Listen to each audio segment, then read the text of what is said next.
Kia ora tātou, kua hui mai nei, he karakia ki te atua tēnei, he inoi hoki ki ngā tāngata katoa.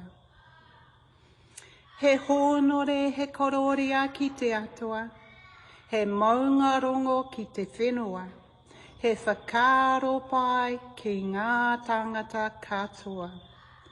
Hanga e te atua, he ngākau hou, ki roto ki tēnā o mātou.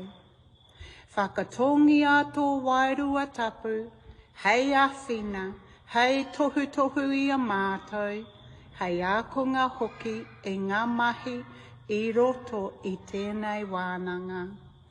E rongo whakairia ki ronga ki a tina,